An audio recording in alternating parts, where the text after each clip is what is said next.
We're back with episode 3 of How's Your Soul podcast, and today we're joined by Bobbie Riley. Say hi. Hi. And we're talking all about her journey to self love, what that looks like, what that means. Right now, we're in a very much so like, I don't know, like buzzword type of society where everybody's like self love, self care, healing, and I'm an empath, and this, that, and the Yeah. third. Like, we're very much so in that era right now, which is great because it's starting conversations. And Yeah. I really wanted to talk to my friend Bobbie because I've witnessed from outside looking in her journey in defining, redefining, and then redefining again what self love looks like and coming into her own. So without further ado, Bobbie, how are you? I am many things. Um, I'm in transition. I'm in a transition, in a shift, and I'm actually having a weird day in the shift, inside of the shift. That's how I'm feeling. Okay. Yes. Okay. What does that mean? Wait, how are you? Oh, I'm doing better actually. I'm in a similar space. I feel like I'm constantly in transition, to be honest. Like the minute Yeah. I feel like I'm getting my footing, life life's again, and I feel like I'm swept off of my footing, and it's like, okay, we're in a new space already, where Yeah. I just felt like I got my bearings. So I feel Yeah. like I'm constantly in transition, but I feel like it's making me stronger in a way that a lot of people don't get to experience because I'm throwing a lot of different battles that a lot of people don't have. So Right. that actually is what kind of started this podcast. Actually, it's like my outlet, my therapy to talk to people, and it makes me feel less alone because I know for Yeah. a fact it's one thing to know in your head, it's another thing to know in your heart that I'm not the only one going through something. I'm not that special where Right. I'm the only person on the face of the earth that's going through stuff. Yes, God. I'm special as an individual, but I'm not that special to where I'm the only person on the face of the earth going through something. So That's, having these conversations is really my therapy. And I found it's therapeutic for people that I'm talking to too. well, I can't wait. Yeah. So Excited. so talk to me more about this transitioning space that you feel like you're in. Yeah. Okay. So I am ending my 20s soon. I'm 28, right? I'm turning 29. Hmm. Um, and I'm really excited to turn 30, by the way. I have no hesitation. I love the idea of aging. I love the idea of maturing and learning more and knowing that you know like absolutely nothing. But I think as I'm getting there, I'm realizing that the life that I imagined for myself is different than the life that I'm experiencing. And Hmm. maybe it's not something that at that space I could articulate that I wanted. But there's a lot of elements to like my life now that like I'm like, wow, I actually, if I could have said that, I would have wanted it. But now it's like the adjusting to that like advancement, right? Because like we went through together doing a lot of self work, right? Doing a lot of personal growth work, reading, doing, just doing a lot of personal growth. And I think when you're so buried in the types of spaces that we were in at the time, you don't really get to experience what that looks like to the outer world. You only see it through the Yep. eyes of the network that you created. So everyone's like that. So you're like, yeah, cool. Like this is nothing. And then you take it to the outside world and it's like you are an alien. Like your light years Yep. beyond. I can literally spend weeks in the bed and still be ahead mentally and even just on my journey than people that are older than me.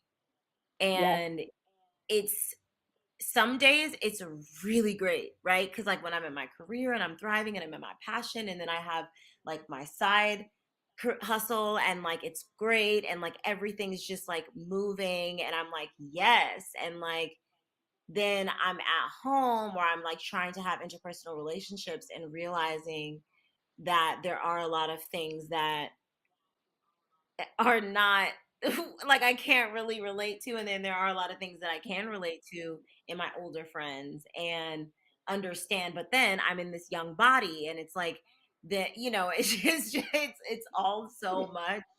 And I also Absolutely. it's like accelerated when you can like I'm continuing this self growth. I'm continuing to read and to seek therapy and to take care of myself and to affirm myself and plan and organize. And I'm only getting more ahead, but I'm realizing I'm kind of mourning, I guess, like what I'm leaving behind. And that's Hmm. what I wanted to connect with something that you said off camera was just like I'm mourning the person that I was and realizing that I can't do a lot of the same things that that person did because I'm not that person anymore. It's like a completely different, like, Yeah, it's a completely different vessel for the same soul in a way. It's absolutely. like you shedded this skin, you know what I mean? And you're like, ugh, like, what's happening? Like, why can't I? And then you're like looking at the past. Like, I find myself looking at pictures of me and being like, what? Like, why can't I somehow go back to that spirit, like that place, that body, that like that person, and then having to learn how to, activate my self love, activate my self worth, and understand, like, and love who I am now so that she keeps continuing. And I can look back and be like, yeah, that was a good time, but I like this time even better, you know? So, yeah. Yeah, Transition shift, feeling really weird. I love that. Yeah. I love that. So, before we even dig deeper, what does self-love mean to you? Like, how would you define it? Because I think things like this are very much so uh, self-definitive. Like, you have your general definitions, but self-love looks different to everybody. So, for Yeah. you on your personal journey, what does it mean? You know, I can't take full credit for this because I had to sit down with my therapist and actually like thread this out. Like what does that Hmm. mean to me to like really love myself? Because like when I first came to him, it was literally March of I think it's been almost 2 years. Yeah. And I was going through some things and I decided, you know what, I'm gonna go into I'm gonna get therapy. And actually it was a year ago. And he was like, well, what is self-love to you? Like, what does that mean? And I was like, honestly, I don't know. And I was like, I feel dumb to not have a definition because I thought I loved myself. And he's like, okay, Hmm. well, you know, do you have self-esteem? Do you feel like you have self-esteem? Do you know what that is? Like, title that Yeah. in one word. And then he said, do you feel like you have self-acceptance? And I said, you know, okay, put that into one word. What does that look like for you? What does that mean? He said, do you feel like you're self-aware? And I was like, yeah, I'm self-aware. And he's like, okay, put that into one word. And he said all of these different elements. So I do feel like it's that. I do feel like it's having self-esteem, having self-worth, having self-acceptance, awareness, and compassion, like for yourself. And that's basically the list that Yeah. we went down. And I Yeah. felt like I think it took a lot of pressure off of it for me that it could be so simple because I know how to do that for other people, but I just didn't Hmm. display it for myself. So I really wasn't that great at doing it for other people, but I was doing it. You know what I mean? I was like doing it with a grit, Right. like grinding my teeth while I'm doing it, but like I didn't really have that to give. Right. So I Absolutely. think like Absolutely. yeah, and until I like really learn how to love myself, I don't think that I don't think that I've ever been in love. You know, I don't think that I've ever there's so much that I am learning. I don't think that I ever like before this moment, I don't think I ever loved other people deeply that I love. Hmm. You know what I mean? Or Hmm. just just everything, and learning how to do that for myself and expand that. I think that that's what has been the reason that I've been so successful in my life as of lately, is like I just love myself first. Like I love myself, and genuinely when I love myself, I'm able to go out there and I'm able to love other people. I'm able to be there for other people. I'm able to show up. I'm able to be compassionate. I'm able to be aware of the spaces I'm in. Like if you really don't love yourself, you're not able to exercise your abilities to the best of your ability, or your character to the best of your ability, because you'll always have that Absolutely. element that's like, you're always kind of hurting somebody because you're hurting yourself. You don't really love Hmm. yourself. You're not able to speak to people gently. You're not able to read the room. It shows up in a lot of ways. You know what I'm saying? It shows up Absolutely. in so many ways. And like I was that. I didn't have that for myself. And Hmm. I think, also the worth thing is a big thing too, because it messes with your ability to uphold stable and emotionally fit relationships. Like and to evolve, space to evolve and grow. So I don't know, like there's those are the elements to me that self-love are. They're not more actions, they're more of like those specific emotional, I guess, traits to me. Absolutely. And I definitely identify with that. And the biggest one for me in my current space in life is the compassion, the self-compassion, And when I think about all the different phases of me thinking I love myself, and what that looks like. And I'm not even going to say thinking.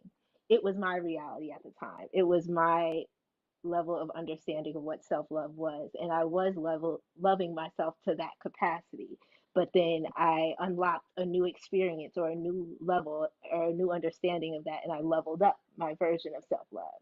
So I think Mhm. of things like that in like a perspective of levels of awareness of what a definition means, Yeah. because something that's very interesting, it's this series on YouTube where people explain a concept to multiple people in life. So, for example, there's someone who is like a rocket scientist, and he has to explain what he does to a kindergartner. So that's going to be a very simple explanation versus him explaining it to a high schooler, versus him explaining it to a college student, versus him explaining it to a graduate student, versus him explaining it to another rocket scientist, right? Right. And it's the same topic, but based on your level of understanding, that conversation is going to go way deeper. And I think of emotions and self awareness and self acceptance and self love the same way, especially now in my current life space. It's like, oh my goodness, like self love looks completely different now versus 5 years ago versus a year ago, and all those Yeah. different things that you named, like for me personally, like self love to me looked like my self esteem. And oh, I had self esteem, so I love myself. But that's all I had. And that's all my definition of self love was until I came to Right. understand, okay, self acceptance. Okay, I accept the skin that I'm in. Okay, so now I have self esteem and self acceptance. So this is my new level of self love versus, this new level of self compassion. Like now I'm okay when I'm not okay, and I'm okay Yes. when think like what I mean. I don't feel like I have to be on all the time, and I love that compassionate a part of myself now too. So my self love Yeah. looks different now. So I think Mm. of these things as in stages, and so I kind of want to walk through with you what those stages kind of look like from you, like the Bobbie as a little kid, and defining what love, maybe not even self love, but just like what love meant. Then versus the Bobbie defining herself outside of family, outside of your dad, outside of your siblings, outside of what people perceived of you. And then the Bobbie dividing herself outside of the codependency of feeling like she needs to be in a relationship, to the Woo. Bobbie of now who's like, this standalone, strong woman that I so admire. All Oh, these different versions of you. Talk about it. Let's go down the timeline. What did that look like, and what was the woo. work that you did? I know that's a whole lot. That's a I mouthful, know, but I'm like, let's you get have to remind me. into That question just hit me. it. Okay, so Yeah. you want Let's me to get talk into about it. what it looked like and then go on, talk about what it looked like and what else? Yeah, just what it looked like and like the tools that you kind of learned along the way to kind of Okay. get you from one stage to the next. Okay. All right. So I'm gonna be very vulnerable, and also I'm gonna need this because this is like basically a journal entry that I'm giving you today. Because this Let's is this do is it. definitely something that I needed to say and needed to write and like kind of even thread out for myself. So I would say like for Bobbie as a kid, what did love mean to me? Love was quality time. I think I was very intelligent as a child emotionally. I was very hopeful as a child, right? I think as children, we have this entitlement like, yeah, they're just going to show up. Like, because Hmm. they always like your parents, they always like, as when you were a baby, they had to, right? So then you're Right, like, in right. your mind, you're like, oh, yeah, they gonna show up. Like they're gonna be there. Like they're gonna know what to do. Like they're my people. You know, it's very instinctual. And so I think like when I was younger, I was just very innocent, and I think that you know, my parents were young parents. My dad, he is an entertainer and he was on tour. My mother, she was a stay-at-home mom and she was young and she, you know, she didn't have to work. You know, she wanted to also enjoy her life and be with, you know, the man that she loved, and she also wanted to have this dynamic home and have everything planned out and organized and ready.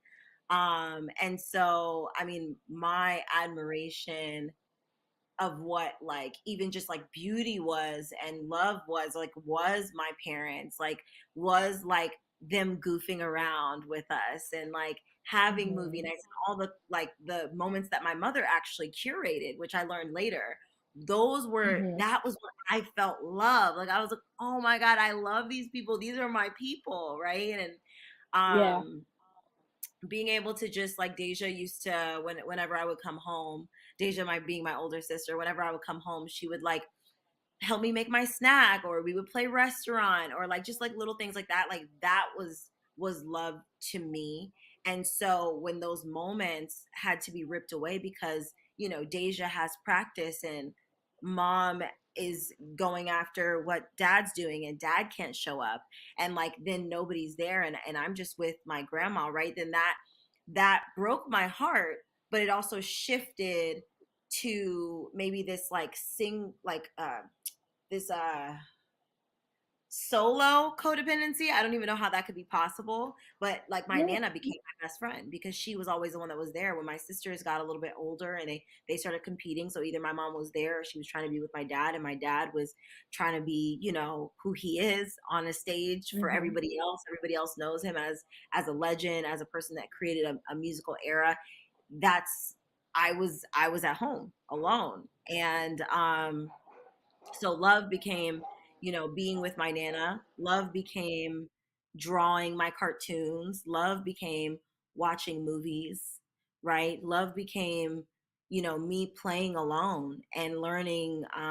It's so weird because there's such a parallel between how I saw love as a kid and now how I'm able to see love again after so much has happened. And but yeah, like that's what I thought of as a kid. And I think being ripped away from those things every single time or having certain things ripped away from me every single time, like my heart was broken. And I think when that happened, what I would do was escape to a different type of what that meant to like for it to be better, right? For it to be fulfilled, for me to be able to get like that yeah, for me to be able to get that win that I wanted. So over time, you know, I mean, my, my, what I thought self love was really did like dilute over and over again. And I believe that when I was Yeah. younger, I really did have the truth. Like, I think that when you're a baby, when you're young, and you don't have those limits on you and you dare to believe like you know in that like for me it was the happy family, for me it was the daddy daughter dates, for me it was like you know my dad being able to be the hero to everyone but also be able to be that to me. for my Mhm. for my mom to understand um my weirdness, right? And my quirks, and how to deal with my attitude, and how to talk to me, and how I could, learn certain things from them as well. That was what love was me for me originally. And I think I had it right. Mhm. I think at that time I did have it right. Um, Mhm. you mentioned a second Mhm. stage, departing from my family, which I guess it kind of really blends right into, which I did a lot later in my life. I separated from my mom pretty early on, right? I was a teenager, and she was in a very frustrating place, she started a family with my dad when she was like 18, 19, and then to really not have to like work for that whole part of your life, pretty much because of my dad was Mhm. doing really well. He's done a lot of amazing stuff in the music world. And from going Right. to like a full-on divorce where your family's splitting apart, we're moving constantly, and you have to figure it out. You have to learn how to like establish your career in the world. Mhm. And it's like surprise, and you're already halfway through your 30s, and you have 4 kids. It was heartbreaking Right. for her. It was very frustrating for her, and we butt heads. We really butt Mhm. heads. And it was like I had to go. I was like, I'm butting heads at home. I'm getting bullied at school. Like I was getting bullied so bad that I would just cry all the way to school and like back home from school. I was bullied on the bus when I was at school to when I got back on the bus and home. They just didn't really take it seriously at school because obviously it wasn't like affecting my physical health. Mhm. And so I was in that scenario as well, and being bullied online. And I mean, there was what, MySpace then? That's it. And Right. but yeah, it was like I felt like I was living a nightmare, like going back and forth from my mom's and my dad's. They don't talk, they hate each other, they're talking about bad shit. Like, it was just a bad time in my life. And it made me lose like a lot of hope. But I think my hope was renewed when my dad moved to California, and I learned about my love for travel. I went to California and I flew there. It's like 5 hours from Atlanta, and I loved the palm trees. I loved the weather. It was just so cool. Everyone looked so cool, Mhm. and I was like, I want to live here. And so it wasn't the smartest decision because my dad is very laser focused on music a lot. And so he wasn't really able to like watch me as much. And so my sisters kind of took that position, and which detached me from my dad even more because I just kind of realized like, okay, like his one focus is his career. I love him very Mhm. much. We have a very different relationship from what people think of as a typical dad daughter relationship.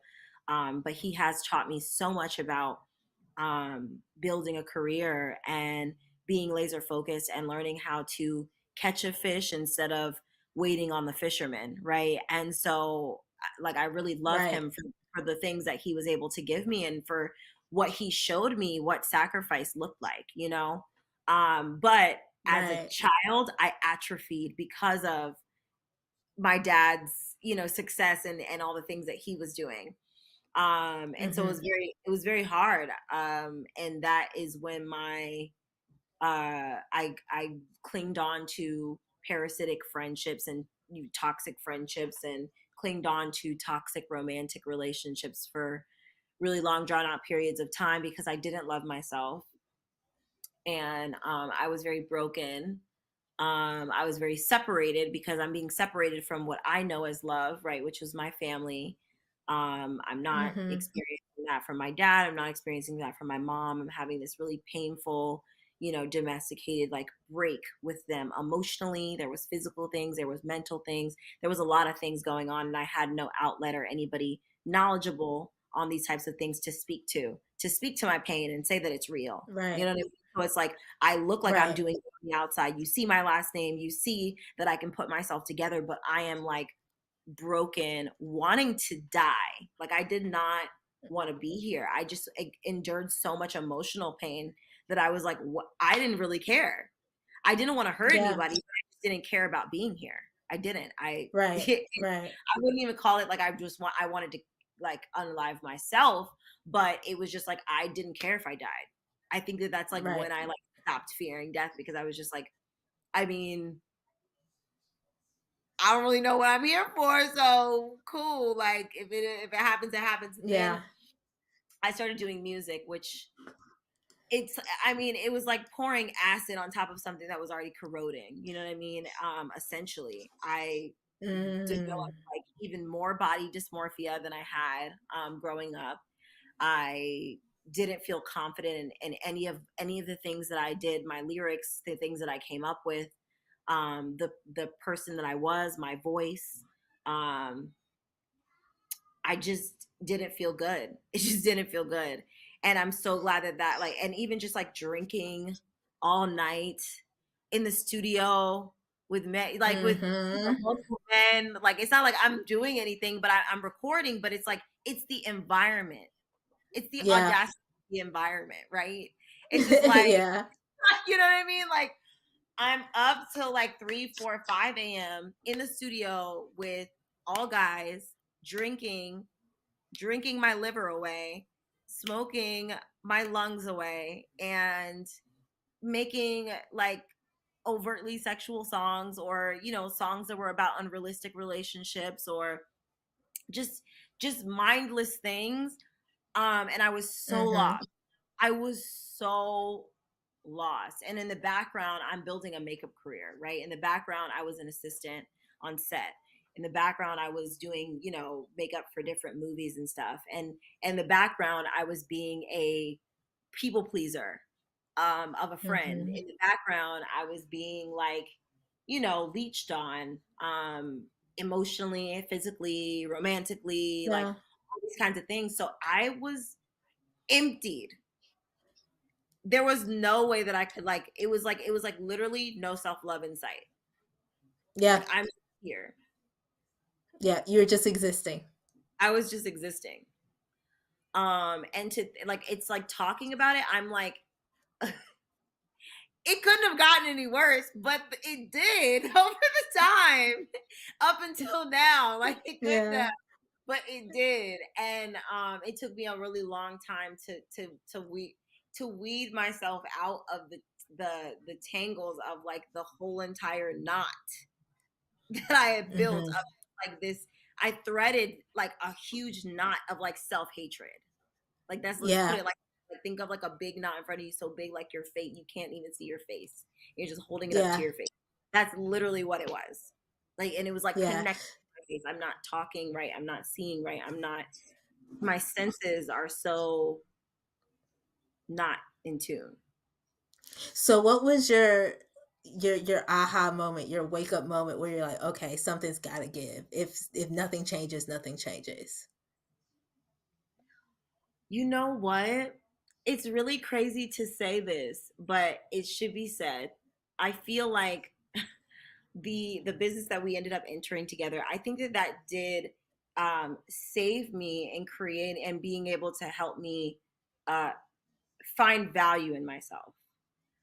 Mhm. It helped me to realize that, like, um, I am worthy of something, Mhm. like, right? It wasn't meant for that, but it was like, okay, there's something here, right? That's what I Yeah. could say for myself when I entered that. I was like, okay, there's something here, right? It wasn't necessarily like what what I wanted to get out of it wasn't what I got out of it. It was Yeah. like when you finally graduate immaturity and you're in college, right? You're in the college of maturity. Like, I learned it Yeah. was like my college of maturity. But it was something very much so that I'm really glad that I let go of. Like, and parachuted down to like where I am now in my life. But it was definitely Mhm. necessary.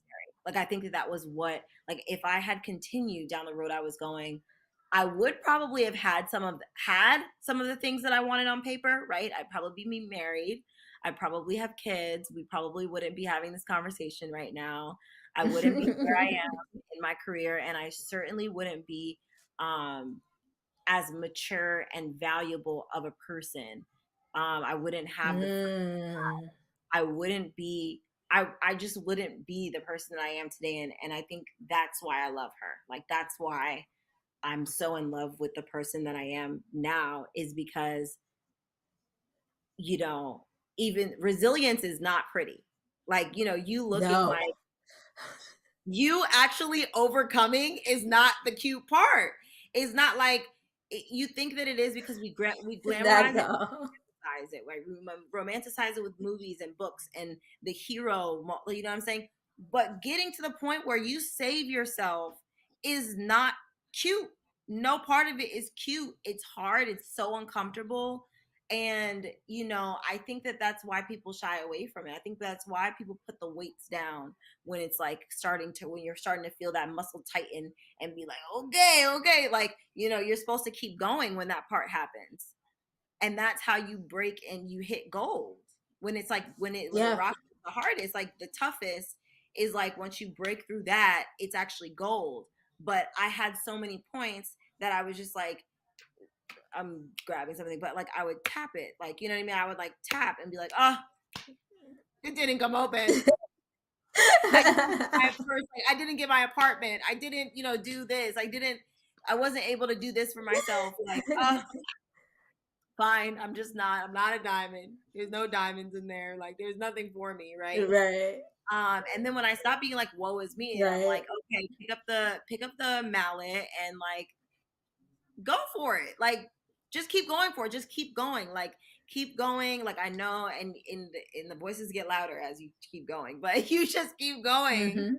and have your Mhm. faith. So I think that was my breakthrough, was being able to get through that point in my life and actually develop discipline and organization. Like a lot of the skills, it's like it was like going through the military or like college. Like I said, the skills that business that we shared together like taught me were pivotal in my loan success today, right? Like doing my Mhm. calendar, doing my budgets, knowing how to write a business plan, knowing how to show a business plan, learning how to like the basic skills, the books, reading, just reading, you know, Yeah.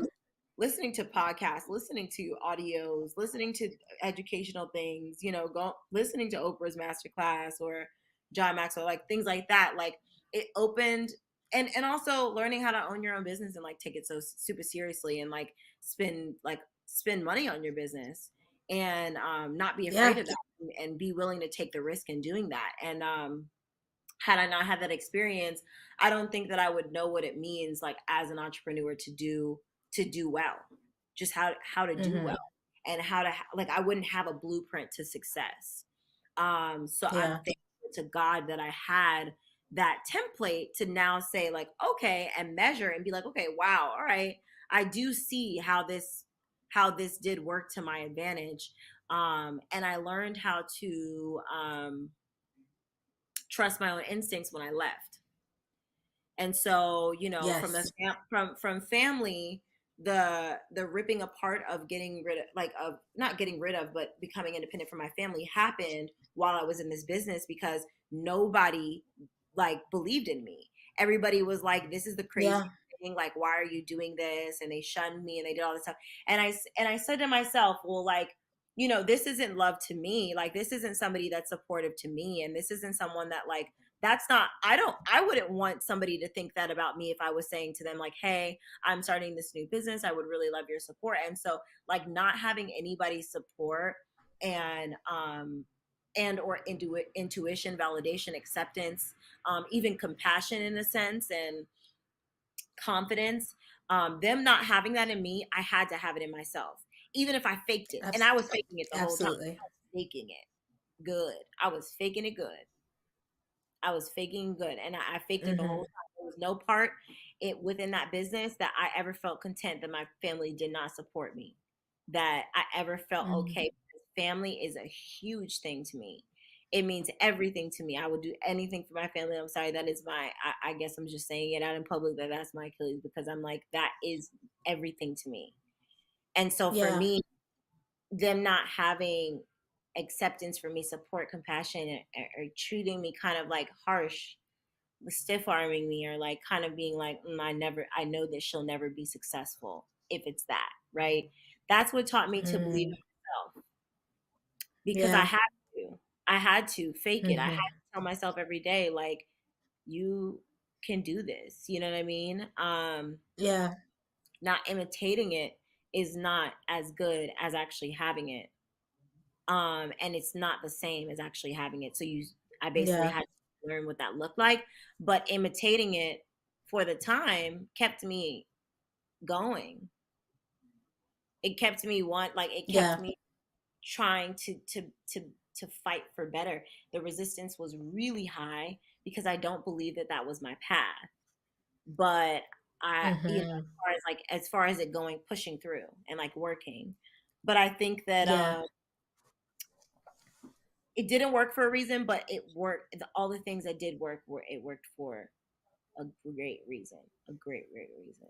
And I Yeah. don't And so taking everything you learned from our shared business experience for personal human growth and coming out of that, how did how what did settling into you kind of look like? Because I know for me personally, being in that environment, it was very much so in a high. I felt like I was like, you know how people like the image of like people working on Wall Street, everything's like 10, like, oh my God, yes. It was like an overload of mean. positivity. It was an Yeah. overload of personal growth. It was just everybody on this high, right? And then how you mentioned applying that, coming back into the real world almost, and applying that in real life situations and realizing, okay, wait, I still live on this earth outside of people who don't think like me, outside of people who don't want the same things as I want, outside of all these different things. And then really putting to the test the concepts that we learned, because I feel like Mhm. in that arena at that time, at least for me, everything was just like a concept, a theory. I didn't have a chance to really apply it Actually, in no, real if world it would work. Yeah. situations. Uh-huh. Totally. I think that a lot of the skills that we learn as Yeah. far as So um socially don't work with mhm, the outside world. I think that mhm. I don't know if you've ever seen like one of those videos where a guy is like base jumping from roof to roof, and like Yeah. he like it's like a like even if it's like a big like a higher roof going to a lower roof, and Mhm. that the balls of his feet have to hurt to be able to land and stick your core enough to keep running. Um, Mhm. that's what it felt like leaving from there to there, is that base jump, that jump. Mhm. Mhm. I was definitely tired. Because when I left, I was in a space that my health was in a really bad place. I just kept getting sick. I didn't know why. And it was just terrible.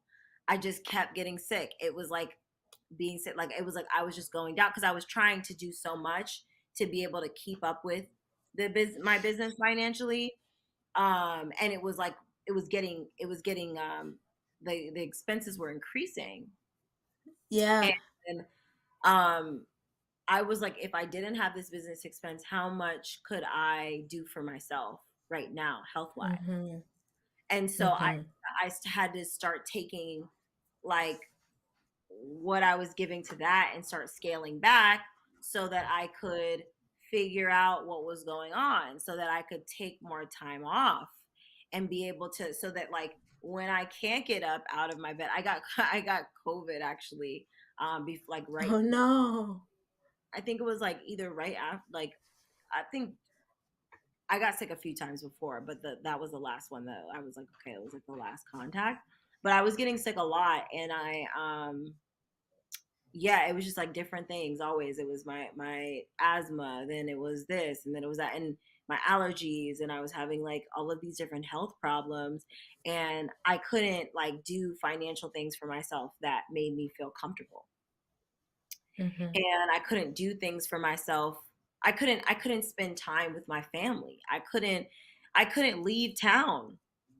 I couldn't, like, there was Yeah. so much that I couldn't do, and I was felt so restricted, and like I think just being on your back, and I know that you can relate to this more than I can, but like being on your back, you got a lot to think about because the shows, the TV is only going to keep you so much company. The computer's only going to keep you so much company. You're going to get sick of work Yes. from the bed. You're going to get sick of answering the phone. You're going to get sick of texting people. You're going to get sick of just, you're going to be like everything out. And then you're just on your back. And so you're going to get tired of sleeping and eating All of and it. All of that. all of it. And I think that's when the self-love had to start. Cause it was like, I think it was like a point. It was one time I was sick. I know I was still in this business for sure because it was like the last. It was a last straw. I couldn't go to something, and I was like, I just can't. I'm not gonna make Mhm. it through this. I was on my floor crying, crying. I was in pain. I didn't know what was going on. I was in so much pain, and I was crying, and physical pain, not mental pain. And I was crying. And I was like, if I'm gonna die, I'm just gonna die. Mm. Because like, what am I here for? And I was like kind of yelling to God. There was a lot of other stuff going on in my life, and I was just like, what am I here for? I don't feel like I'm doing anything. Like, I don't feel like, so I like was yelling and yelling and yelling. And then I just cried. And I'm not gonna lie, I smoked a joint. And then I was just like, I felt Sometimes you have to. I felt relief. I felt relief, and I started watching this show, and it was a cool show. It was about like it was like an ensemble cast, and it was a black cast, and it was like a new show, and it was just like all of these different like friends going through um different things in their life and how they supported each other. And I was like, I really want that. Like I really want to experience that. Because like in the environment that we were in, we didn't really get to experience the closeness of somebody that um was going on a similar journey but maybe going through other things, right? We didn't get to know like we what our business peers were really going through. It was like it was all a show kind of to me. Yeah. And so Yeah. Yeah. I cried, I laughed. I was like, "Oh my gosh, like I want this in my life." And it's something Yeah. inside of me, I think just said, and I think it was also probably my mentor at the time that stepped into my life, or my life coach that stepped into my life.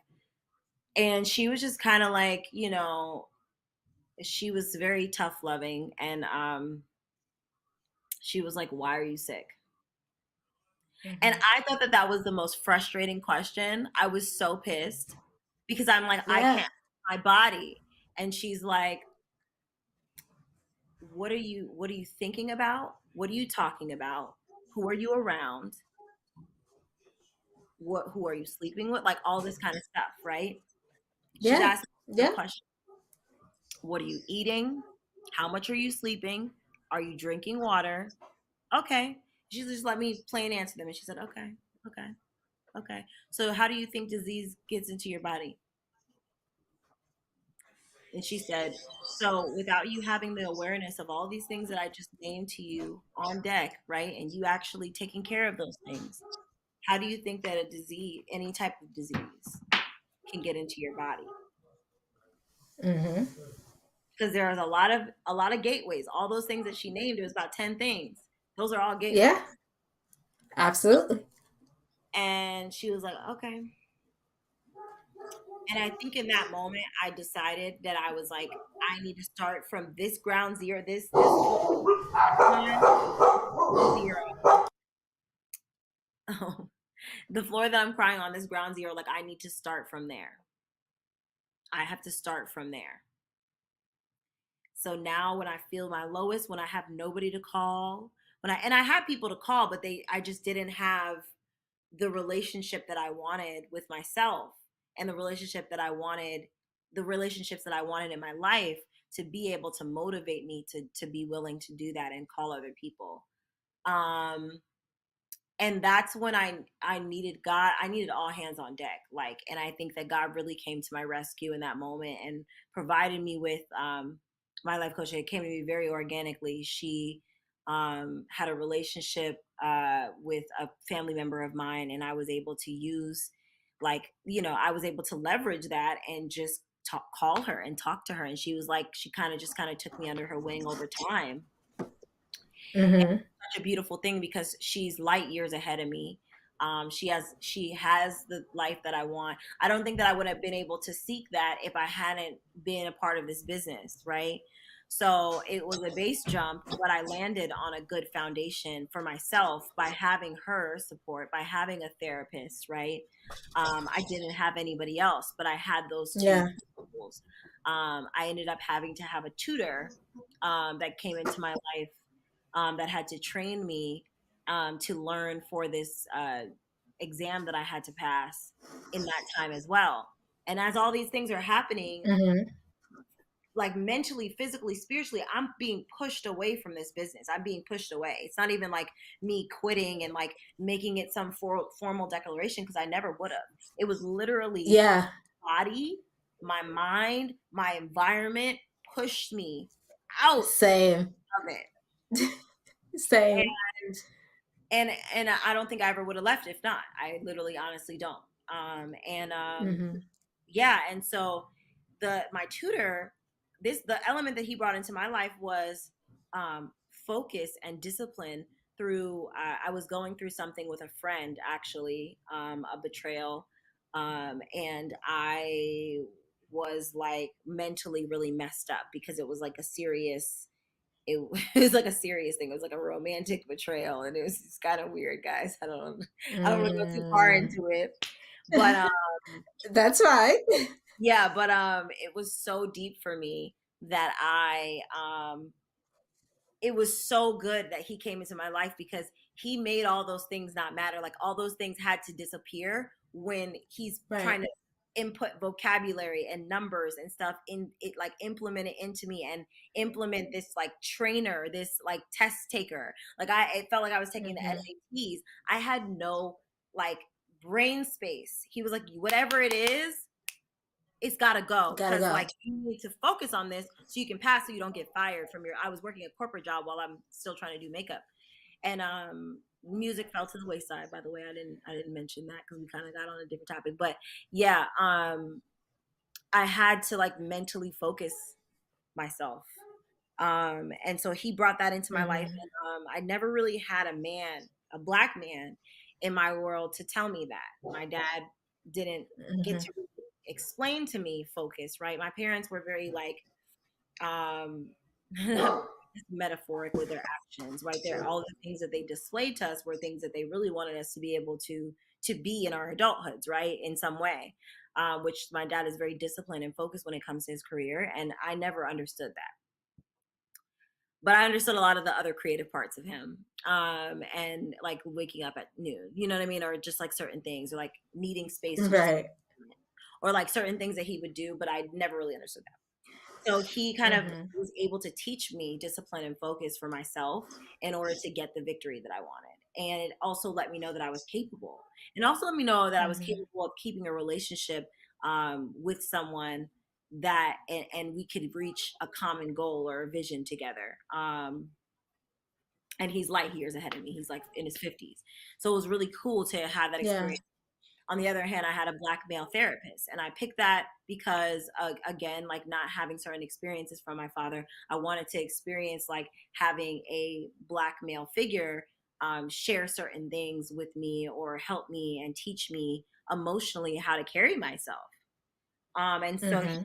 helped me understand that. Like, obviously, that's why we're sitting here talking today about my journey of self love, is because of him teaching me the pillars of self love, and the pillars of relationships, the pillars of your worthiness, and being able to cultivate that in your life, and knowing what codependency is, knowing how to handle and manage and recover from different addictions in your life, and different cycles that you might fall into. He's taught me so much about life, and something that I'd never had. And then having my life coach, there's a lot of things that are hard for, I would say, that would be hard for me to say to my daughter as a mother, right?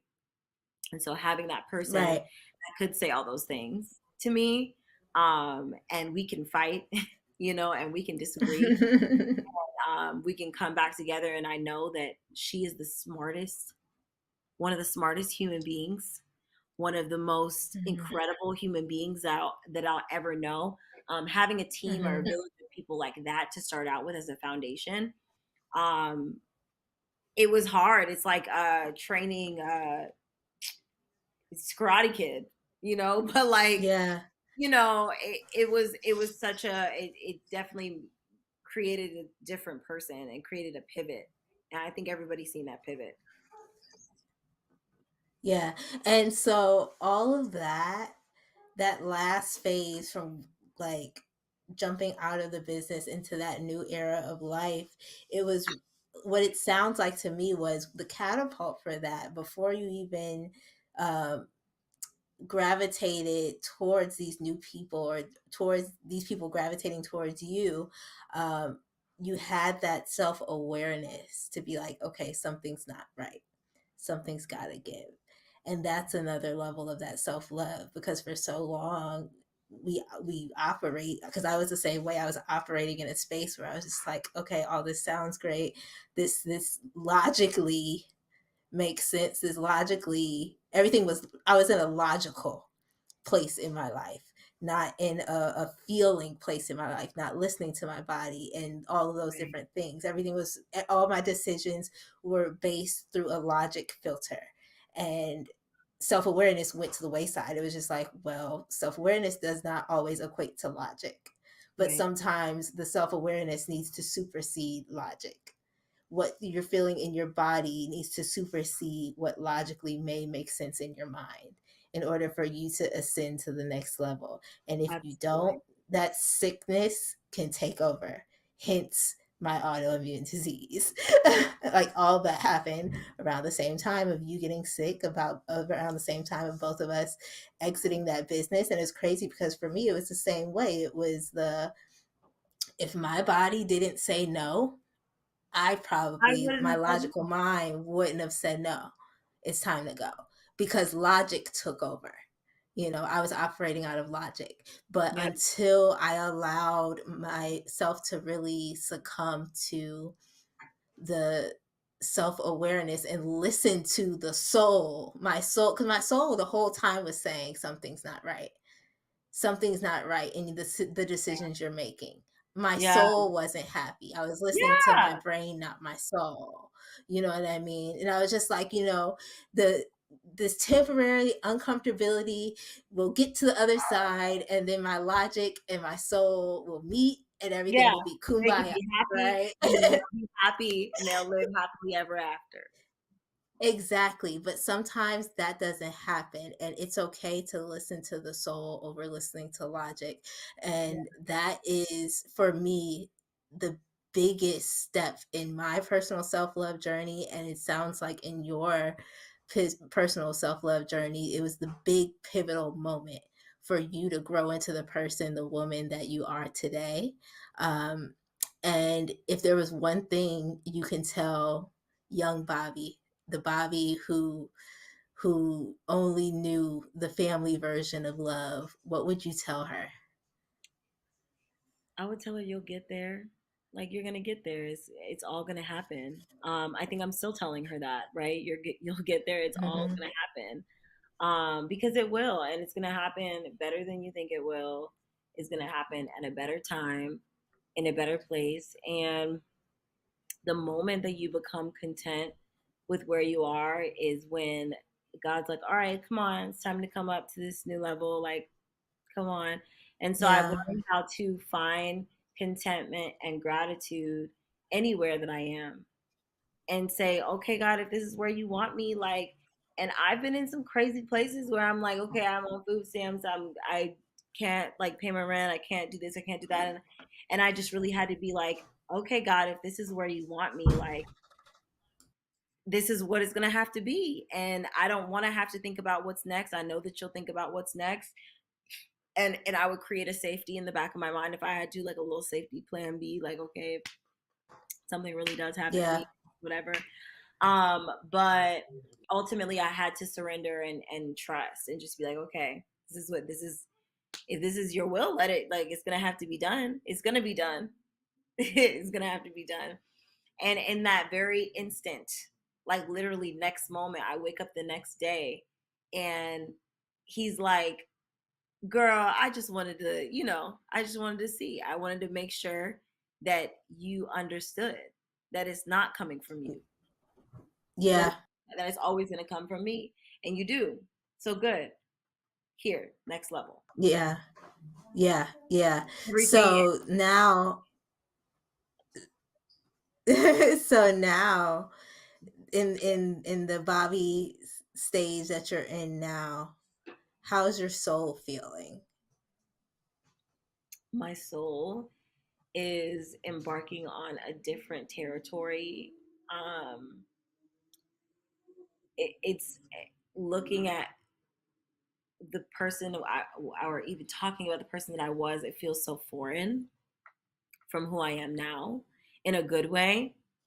Yeah. Um, in some of the best ways, and I think that right now I am very much so a new butterfly out of the cocoon, right? Like when you first come, if when a Love that. butterfly first comes out of a cocoon, I'm pretty sure it's like, even though I heard it hurts, I don't know how, if it really does hurt.